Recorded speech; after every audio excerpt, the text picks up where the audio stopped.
Have you ever caught yourself getting nervous for no reason? You feel that something bad is going to happen, but you don't know it. Your heart beats faster on every little thing. Thinking about the same thing again and again and your mind getting stuck in some fear for no reason. If all this has become a part of your everyday routine, then stop. Take a breath and ask yourself a question. Is my mind working against me? If your answer is yes, then this video is for you. Today we are talking about a book that can be the key to your freedom from your fear, anxiety, and nervousness. This book does not give any ordinary advice. It exposes the real game going on inside your mind. Now you must be thinking, hey, everyone has anxiety. What is new in this? So listen, the new thing is that Nick explains that anxiety is not just an emotion but a program that keeps running again and again. And until you learn to recognize and rewrite this program, you will think that I am bad. There is something lacking in me. Whereas the truth is that you are not broken. Your programming system is messed up, and the good thing is that every program can be rewritten. Now just think, your brain is the place where all your problems start. But all your relief is also hidden in the same brain. In this book, Nick gives you a scientific plus practical plus mindful way to get out of anxiety. Do you know that your brain works in two parts when you feel anxious? One is amygdala-based anxiety, which reacts immediately without thinking. Like getting scared on a sound, trembling on seeing a trigger. Two are cortex-based anxiety, which thinks, imagines, and creates worst-case scenarios. Like, if he is not talking to me, then I am definitely bad. If I fail, then my life will end. Now just think what happens when both these systems are activated simultaneously. Panic paralysis and complete confusion. But Nick says that just like once a path is made, similarly a new path can also be made. Rewiring is possible. In this video, we will learn step by step through 10 powerful chapters. How your thoughts increase anxiety. How your body mimics your emotions. How that critical voice inside you, the inner critic, demoralizes you. How childhood experiences become today's anxiety. And most importantly, how you can get yourself out of this trap. This is not a motivational speech. It is a roadmap to re-quote the brain system that repeatedly throws you into fear. Now let's talk about why you should watch this video completely. Because it will not only give you understanding, it will give you tools. Because it will teach you to walk, not stop. And most importantly, it will tell you how to become the master of your own mind. Every word, every example, every story in every chapter will seem like your own. And by the end, you will not only understand anxiety, but also learn how to deal with it. So, if you keep thinking, why am I so afraid? Why does the smallest thing shake me? Can I ever get out of this restlessness? The answer is yes, you can. The only condition is that you are ready to take the first step, and this is the first step. Watch this video from beginning to end and make a promise to yourself.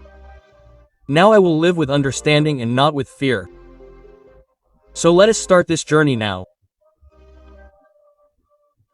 Opening each thought with each chapter and freeing our mind. Hello friends, welcome to our own Samari Sansar channel.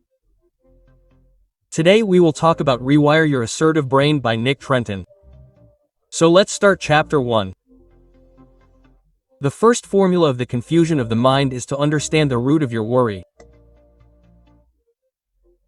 Have you ever asked yourself why such small things bother you so much? Not answering a friend, suddenly an unknown phone call, or just that the deadline to do some work is coming near.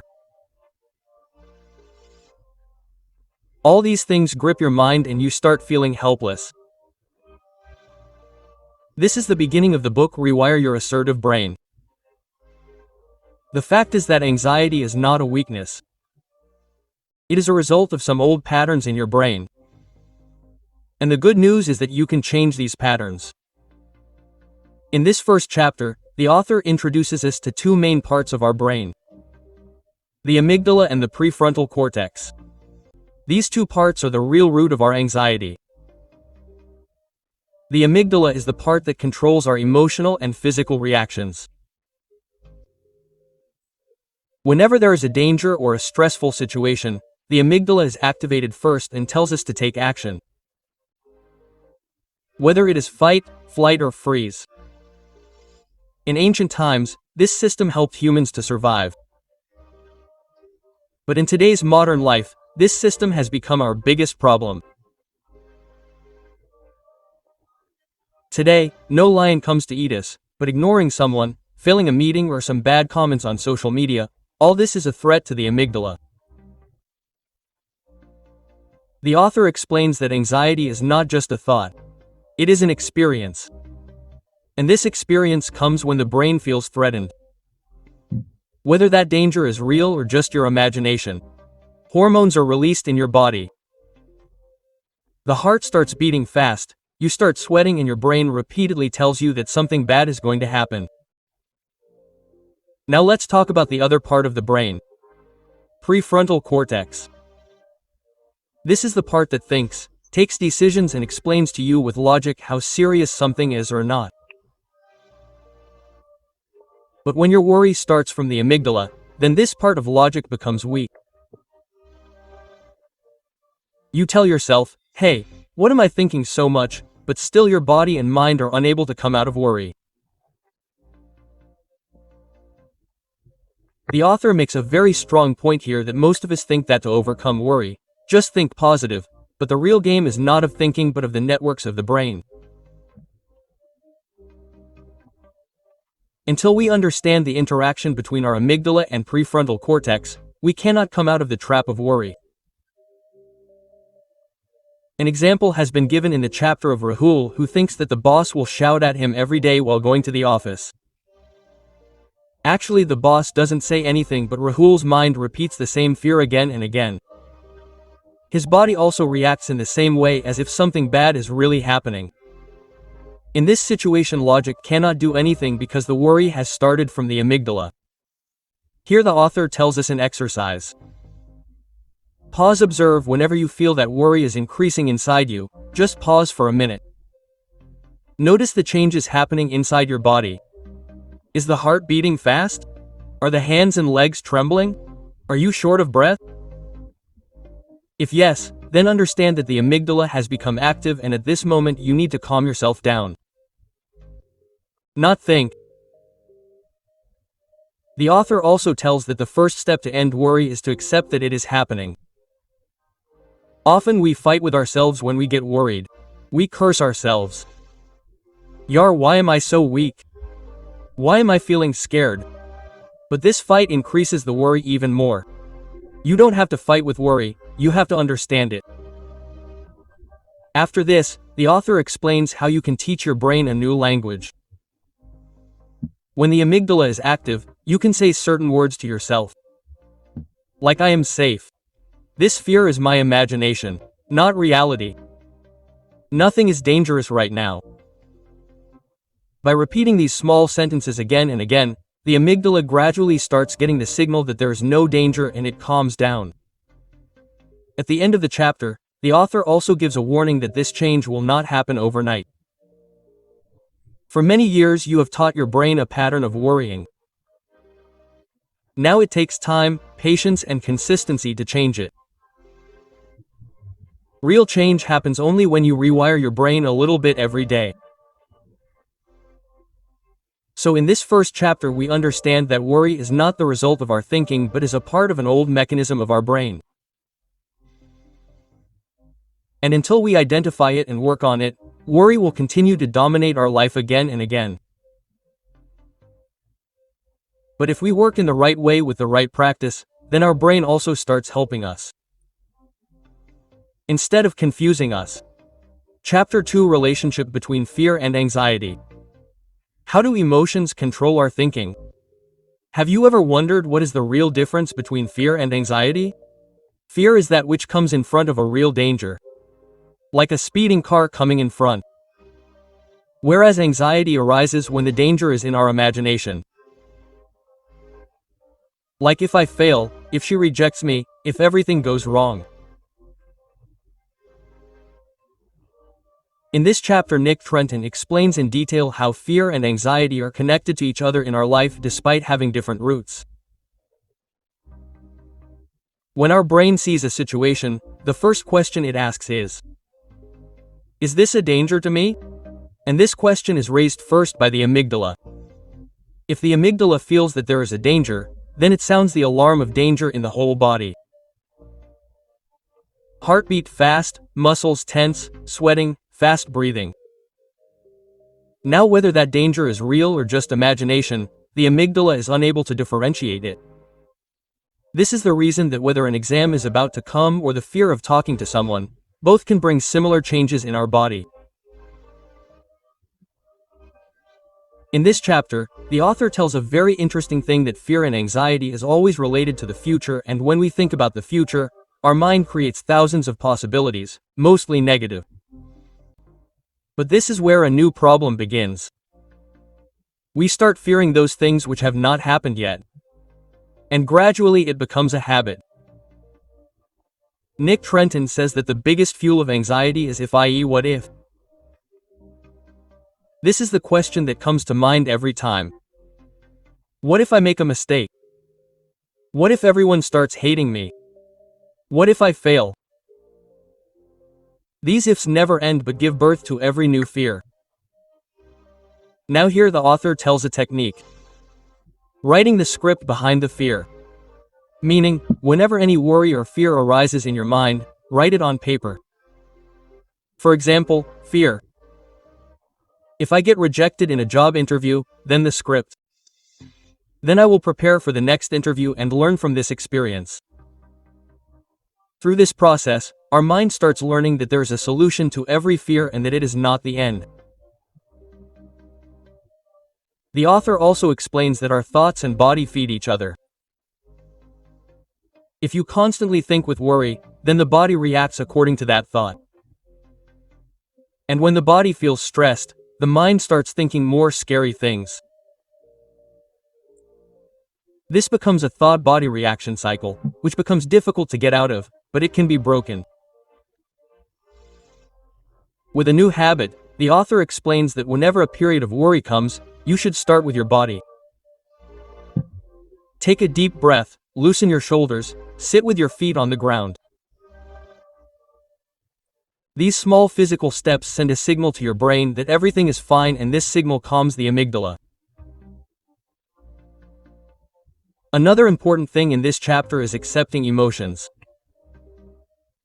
Often people force themselves to end worry, that I should not be afraid. I should not worry. But this method has the opposite effect. The more you fight fear, the bigger it becomes. The author says, emotions are messengers, not enemies.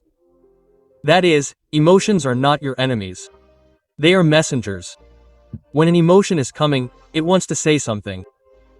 It is your responsibility to listen to it and not suppress it. That is why the author suggests an exercise. Feel and name. Whenever a worry comes, feel it and name it. Like, I am feeling uneasy right now. I am feeling scared. I am feeling worried. When you recognize and accept it, a distance is created in your consciousness. You and your worry become two different things, and this distance gives you back the control. There is a true story in this chapter of a girl, Neha, who was very afraid of public speaking. Every time before going on stage, she would get so anxious that her hands and legs would tremble. She adopted the feel and name technique told by the author, and every time before speaking, she would say to herself, I am feeling scared, but this fear cannot stop me. Gradually she learned to calm her body, and today she gives corporate training. This is the essence of this chapter. Don't try to run away from fear. Make friends with it. When you understand, recognize and accept your anxiety, only then can you show your mind a new path. Fear and anxiety are not there to stop you. They are just there to teach you something new. When you listen to them, you are rewiring yourself towards a calm, sensible, and controlled mind. Chapter 3. Catch the thought before it engulfs you. When we talk about anxiety, we often identify it as an emotion or a body reaction, such as the heartbeat increasing or breathing becoming difficult. But in reality, the biggest trap of anxiety is our thinking. In this chapter, Nick Trenton goes deep into how our thoughts give birth to anxiety and then keep repeating it again and again. Suppose you wake up in the morning and the first thought that comes to mind is, "Something is going to go wrong today." Now you may not have thought this intentionally, but the mind weaved that sentence on its own. This is where the first wave of anxiety starts.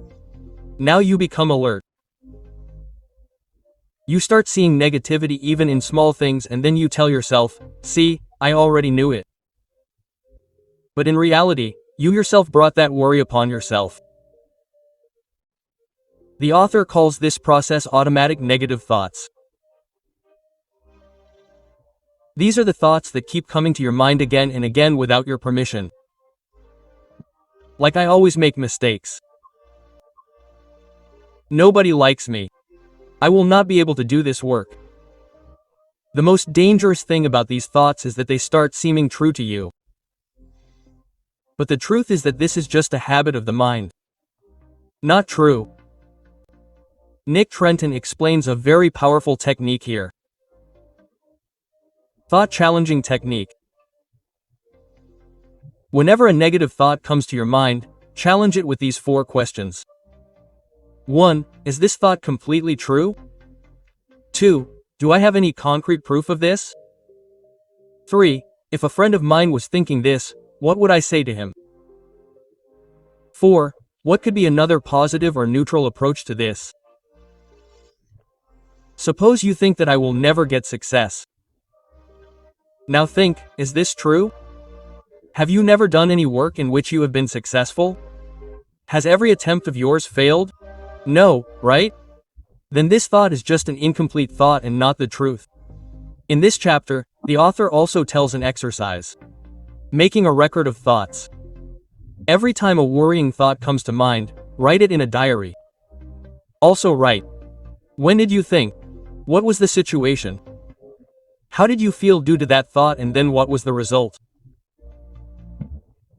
Gradually, when you see this record, you will realize that many of your worries were baseless.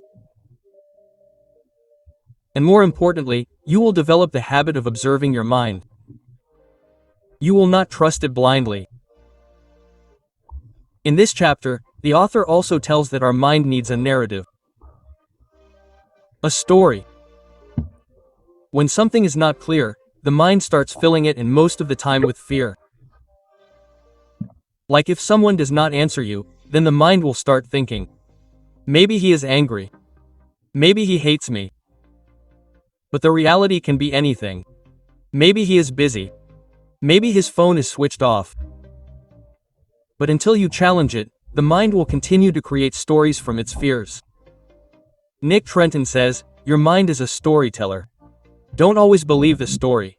Quote, a great practice is given in this chapter. Every time a negative thought comes, pause it for a few seconds and say to yourself, this is just a thought. This is not my identity. Quote. Then exhale that thought as if you are blowing out smoke. This helps you to identify your thoughts and distance yourself from them. The author explains another important tool, cognitive reframing, i.e. changing the frame of thought. For example, think, I always fail. New frame. I have made mistakes in some things. But I am learning every time. Think, people will judge me. New frame. People can understand me because they have also experienced this. Every time you change the frame of thought, your mind creates a new network. This is rewiring. The author ends this chapter with an important truth that your thoughts may not be yours. Many times those thoughts are born from some childhood memory, a teacher's words, or some image of the society. It is important that you understand the thought before accepting it. Remember that anxiety often starts with a small thought. If you catch it, you can stop anxiety before it grows. This is the power of introspection. When you recognize your thoughts, you become the master of your emotions, and this is the beginning of the rewired brain. Chapter 4: Body Language of Anxiety. When the body speaks what words cannot. Many times when we think that anxiety is only in the mind, we forget the role of our body. But Nick Trenton says in this chapter that our body is the ground where the seed of anxiety grows first. When a negative thought comes or when any fear is felt, its first effect is on our body. And if we recognize it in time, we can stop the effect of anxiety much earlier. This chapter begins with a simple but very important question. Do you listen to your body? Most of us don't do this. We are stuck in our heads, we keep thinking, we keep getting nervous, we keep making plans. But our body gives us signals all the time about its condition. Nick explains that the first change that happens in the body when we get anxious is tightness, that is, tightening of the muscles. Especially in the neck, shoulders and jaw. Many times we sit all day. But our shoulders are pulled as if we have lifted something heavy and we ourselves do not even realize it. This is a silent sign of anxiety. Another sign is the depth and speed of breathing. When we are anxious, our breathing becomes shallow and fast. Many people stop breathing as if they are living intermittently. This is why we can feel dizzy in anxiety. The heartbeat can increase and the throat starts drying. The author tells us an exercise here. Body scan technique. Every morning or whenever you feel anxious, sit quietly for 5 minutes and feel every part of your body one by one. Look at every part of the head, eyes, jaw, neck, shoulders, chest, stomach, legs. Is there any tension there? If yes, then slowly send breath there as if you are relaxing that part. This practice not only relaxes the body but also calms the mind. After this, the author talks about somatic memory. That is, the memory of the body. This is a deep thing. Our body keeps memories not only of today but also of past experiences. For example, if you were scolded in childhood when you made a mistake, then even now when someone reprimands you, your body shrinks in the same way. Even if the mind is saying that this is not a big deal. Therefore, anxiety cannot be cured by just thinking. Unless you learn to understand and change the reactions of your body. Nick Trenton suggests another great practice. Movement therapy, i.e. therapy through movement. When anxiety comes, do some light physical movements. Like shaking hands, moving legs, rotating the neck and shoulders. This movement sends a signal to the amygdala that now there's no need to worry. Now the body is safe. If you want, you can also dance, do stretching or take a brisk walk. All these release physical as well as mental stress. This chapter also has a case study of a person named Aditya who had a fear of public speaking. Whenever he tried to speak, his mouth would dry up, his breath would get stuck and he would get strange cramps in his stomach. He started rewiring not just his thoughts but also his body.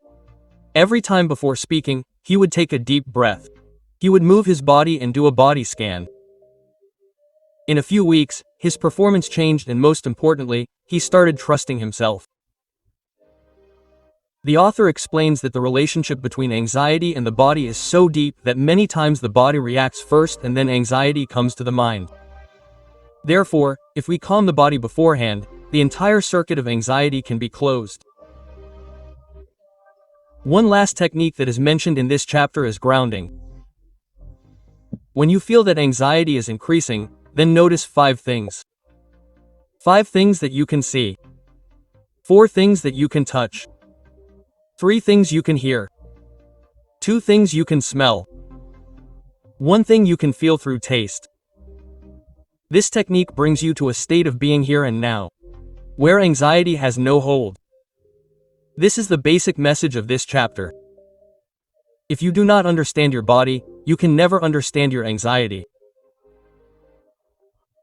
The body gives the first signal of anxiety, and when you learn to listen to it, you also learn to control your mind. This is the first step to calm the body before the mind. When the body says I am fine, the mind also says, then what is there to be afraid of? Chapter 5: Your inner critic, when your own voice becomes your biggest fear. In this chapter, Nick Trenton introduces us to the voice that is with us all the time. Our inner voice. Often people think that anxiety comes from outside. But the author explains that our most intense anxiety is the result of that inner critic who constantly judges us. This is the voice that says you will never do well. See, everyone has gone ahead of you. You do not have that quality which others have. The author calls it the inner critic. This critic is very clever because it becomes a part of your own mind and you feel that you are thinking this yourself. But the truth is that this thinking has been instilled in you for years through school, society, family, or past experiences. And whenever you start a new work, take a risk, or dream something, this critic is the first to come forward and stop you. Nick explains that the biggest strength of this critic is that it presents negative thinking as reality. That is, it shows as if what you are thinking is the truth. Like if I say something, then people will laugh. If I take the initiative, then I will be rejected. Even if I work extra hard, then nothing will change. The only purpose of all these thoughts is to keep you stuck where you are. Now the question arises how to deal with this inner critic. Nick Trenton explains first of all that you have to give this critic a different identity. Address him as you, as if someone else is speaking. Oh, you have come again. You always say this. I have recognized you by your voice. I am not going to listen to you today. When you personify your thought, that is, give it the form of a person, then it starts losing control over you. Now it is not you. It is a thought. It is an old script which is repeated every time. After this, the author suggests another exercise. Rewriting the voice, that is, changing the voice of that critic. Whenever he speaks a negative sentence, say it to yourself but in a new way. Critic, you always fail. Not you, I make mistakes but I also learn. Critic, you do not have self-confidence. You, I am becoming a little better every day. The author tells that this exercise is not a magic that will give results in a day. But as you do this exercise, your internal voice starts speaking in a new tune. In this chapter, the author also reveals a truth that many times our inner critic is a reflection of the voice of someone close to us.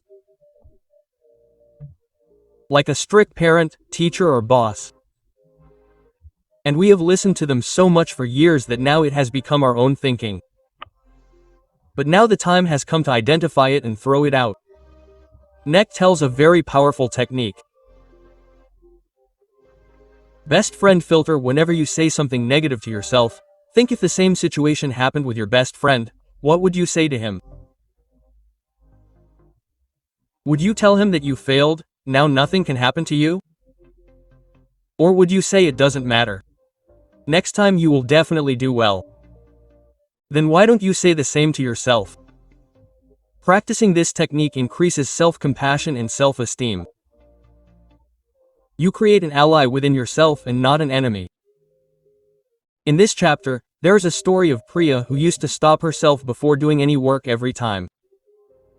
Because she used to think that I am not that good. But when she started writing and answering that thought of hers, slowly her thinking started changing. She started doing those things which she was afraid of and her life changed in a year. At the end of the chapter, the author says that your words create your world. If you talk to yourself harshly, your world will be full of fear. But if you talk to yourself with understanding, kindness, and empathy, that same voice will take you to greater heights. So the message of this chapter is clear. Recognize that critic. Respond and give birth to your new voice. When you become your own best friend, anxiety becomes your greatest strength, not your greatest weakness. Chapter 6. Don't hold it back, let it flow. The power of emotions and letting them live. In this chapter, Nick Trenton explains to us what is the biggest lie about dealing with anxiety. Control it. Most people think that if I control my anxiety, suppress it, or stop thinking about it, it will go away. But the author tells a big truth here. Emotions are not controlled. They are experienced. Whenever we run away from emotions like anxiety, we make them sit deeper inside us. They do not leave us. They just hide inside. And as soon as they get a chance, they come back stronger than before. Nick calls this process the emotional suppression loop. In this chapter, the author explains how we are taught in our childhood. Don't cry, don't be afraid, don't be weak. But the truth is that fear and anxiety are not weaknesses. They are human experiences. Only when we accept them, we understand ourselves and are able to change. Nick gives an example. Suppose you are worried about losing someone. Now you suppress that feeling. You repeatedly tell yourself that I should not be afraid of this. I am strong. But the more you stop it, the more this fear surrounds you. Now every time you see that person, this feeling comes more rapidly. That is, the suppressed fear has now started dominating the consciousness. The author says that the best way to deal with emotions is to let them flow. Therefore, he explains a practice called emotional surfing. Whenever any emotion, be it fear, anxiety, loneliness, surrounds you, do not fight it. Just feel it. Like a wave is passing over you. Give it a name. Like anxiety is coming. Feel it in the body. In the stomach, in the chest, in the throat. Don't try to stop it. Rather stay with it for a while and tell yourself that this feeling has come. It will stay for some time and then it will go away. Nick explains this feeling like a cloud. The cloud comes and covers the sky. Then it goes away. You are not the cloud. You are that open sky. There is a very sensitive story in this chapter. Of a young man named Neil who never felt his grief after losing his father. He kept himself busy, immersed himself in work, and told everyone that I am fine. But after 2 years he started having panic attacks. The doctor said, the grief suppressed inside you is now coming out of your body. Neil then started practicing emotional surfing. Every day he would sit and just feel his feelings, write, cry, and in a few weeks the turmoil inside him started calming down. The author tells us another important thing here, that our emotions are not bad, but suppressing them is harmful. Worry, fear, sadness, all these come to teach us something. Worry says there is something that is important for you. Fear says you are going out of your comfort zone. Sadness says you have lost something precious. If we listen to these voices, they become our friend. But if we try to stop them, then these same emotions take over the reins of our life. Nick suggests another practice. Emotion journaling. Sit for at least 10 minutes every day and write down whatever you are feeling without any filter. Like, today I am feeling strange. Something is not right. Maybe it is loneliness or fatigue. When you give words to your feelings, they stop becoming a burden on you. Another great practice is titration. If any emotion seems very heavy, like very deep sadness, anger, or fear, then instead of facing it all at once, experience it in small parts. Every day, just sit for 2-3 minutes and observe that feeling. Gradually your tolerance increases and you learn to live with it. At the end of the chapter, the author says, emotions are energy in motion, don't block them, let them move. That is, emotions are energy that wants to flow. If you don't give them away, they will get jammed inside you and block your life. This is the essence of this chapter. Don't suppress anxiety. Feel it. Let it flow. When you do this, you start feeling light, clear and calm from within, and this is the state from where healing begins. Chapter 7: Root Reprogramming, from where the story of your anxiety began. Till now you have come to know how anxiety works through thinking, body and emotions. But in this chapter, Nick Trenton goes deeper. From where the story of all anxiety begins. Your past experiences, especially childhood experiences. The author explains that our mind does not work only on logic and facts, but it works on stories, and these stories are made from our past. The things that happened to us in childhood, the words we heard repeatedly, the things we ignored, all of them get solidified in us as core beliefs, and the entire building of anxiety is built on these beliefs. For example, if someone repeatedly told you in childhood that you always make mistakes, then this sentence can gradually become your identity. Now, no matter how well you do, that voice from inside says that you will fail. The author calls this the root wiring, i.e. the basic wire of anxiety. Nick explains that to cure anxiety permanently, you have to find your core beliefs. This is not easy because those thoughts are so deeply connected that we feel it to be true. Like, I am not worthy of love. I have to keep others happy. If I stand up for myself, people will leave me. I will always mess up something. The easiest way to identify these hidden beliefs is to look at your triggers. Nick says that where you are most afraid, there is your old wound. If any criticism hurts you deeply, then perhaps you have never been accepted. If someone's no breaks you, then perhaps you have faced no as an absence. Therefore, the author suggests an exercise. Trigger journal. Every time you feel excessive anxiety or reaction, write it down. 1. What happened? 2. What did you feel? 3. When did you remember this feeling before? 4. Is it reminding you of any old experience? Gradually, when you see this pattern, you will understand that your worry is not a matter of today but a repetition of old experiences. And this is where reprogramming begins. Nick suggests another technique, inner child dialogue, that is, talking to the small child inside you. If your worry was the voice of a 7-year-old scared child, what would you say to him? I know you are feeling scared. It doesn't matter, I am with you. Now you are not alone. I understand you.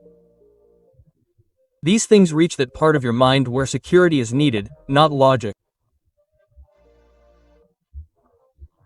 In this chapter, there is a story of Tanvi who understood her anxiety when she realized that she had to face pressure to be a topper every time in her childhood.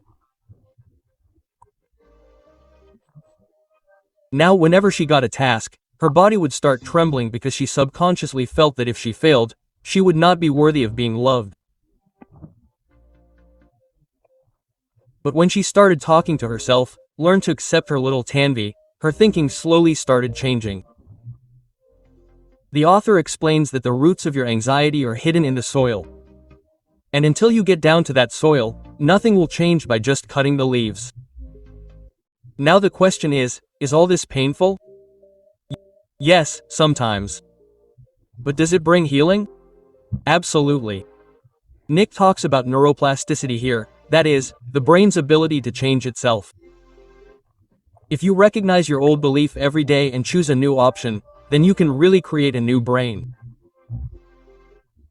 For example, the old belief is I can never be capable. The new belief is I am learning and I am getting better every day. The author recommends that you repeat these new beliefs daily, preferably in the morning and at night when your mind is in the alpha state and most receptive. The essence of this chapter is very clear. Your anxiety is not just a reaction to today. It is a reflection of your old story. But the story can be changed if you have the courage to rewrite it. That is why if you really want to be free from your anxiety, then definitely ask yourself this question. What do I believe about myself that scares me again, and then give yourself a new answer every day. Now I am thinking new and I'm writing the end of my old fears. Chapter at Mindfulness. The cure for anxiety is hidden in the present. In this chapter, Nick Trenton tells us that anxiety is always related to the future. Whenever we worry, we get caught in the trap of what if. If he leaves me, if my plan fails, if I never get what I wanted, then but the author says a simple and deep thing. The future has not yet come and the past is gone. The truth is only in this moment. And this idea is the root of mindfulness. Mindfulness means being in the moment with full awareness. Neither getting lost in the memories of yesterday nor getting entangled in the worries of tomorrow. Just being fully present in this moment right now. Nick explains that mindfulness is not a new concept. It is a centuries-old practice that is considered extremely effective in Buddhist meditation, yoga, and modern psychology.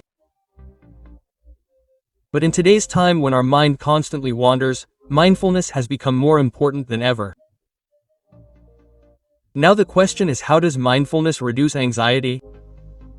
The author explains it like this.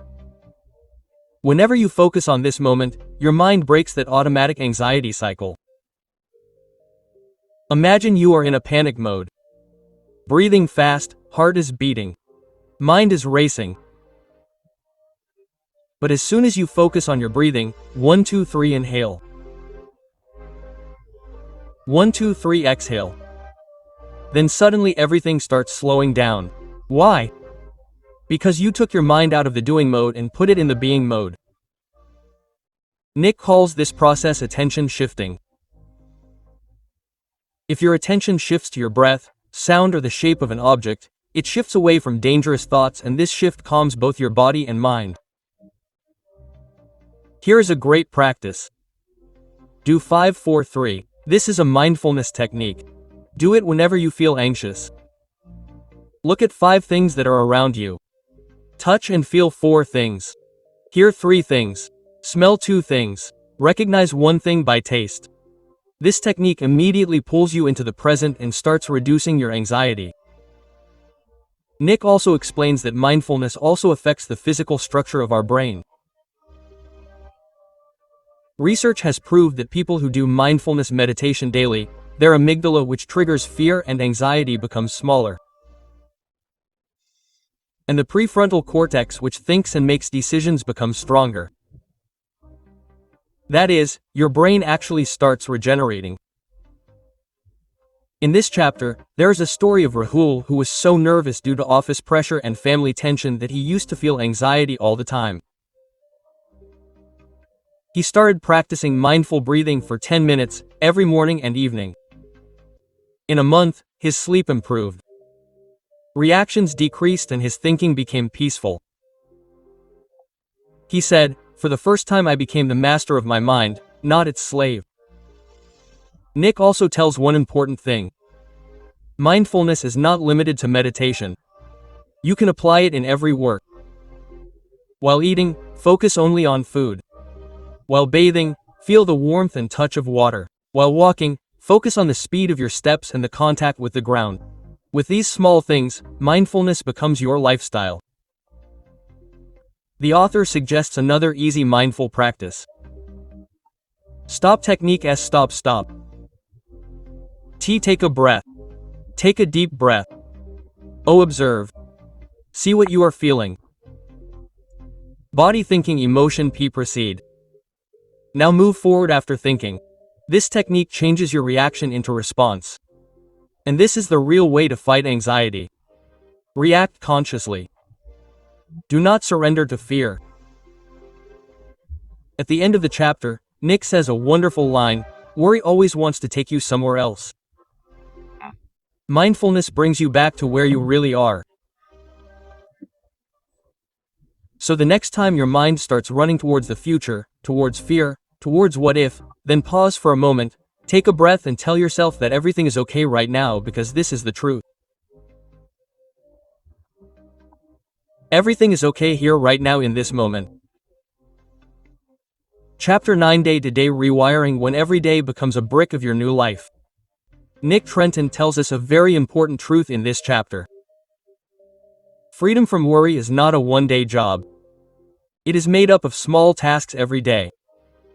We often think that some big breakthrough will come. Some magic will happen and our worry will end. But the author says that healing is not a filmy moment but a daily practice. This chapter teaches us how small habits, everyday decisions and discipline of routine can reprogram our brain together. Nick first reminds us of neuroplasticity. That is, the quality of the brain that allows it to constantly change itself.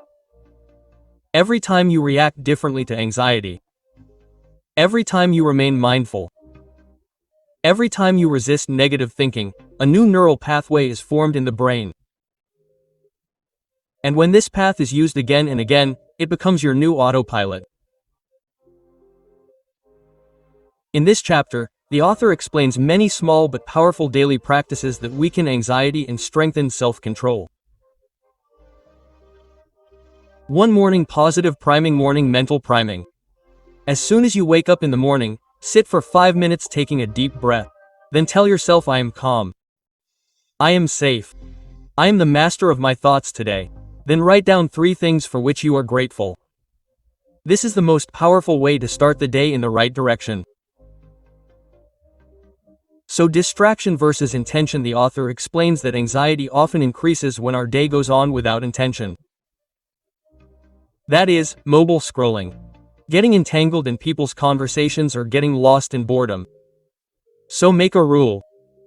Set 3 intentions every morning. Like, I will treat my body well today.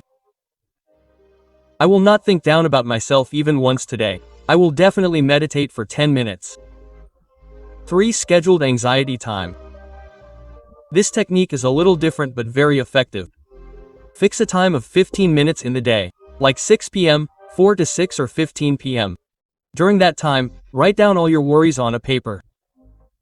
Think whatever you want, but only in that 15 minutes. Tell yourself the rest of the day, "Not now, the time to worry is at 6 p.m. Slowly you learn to keep the worry in a box and it does not control your entire routine. 4 Evening Release Ritual. At the end of the day, do 5 minutes of stretching to release the fatigue, fear and confusion inside you. Take 3 deep breaths. Praise yourself for one thing and write 1 word for your day. Like struggle, hope, learning. This practice calms your mind and gives closure.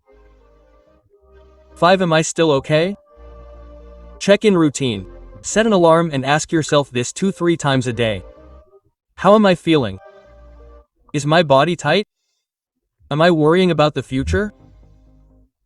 If yes, take 3 deep breaths and bring yourself back to the now. In this chapter, the authors remind us of the compound effect.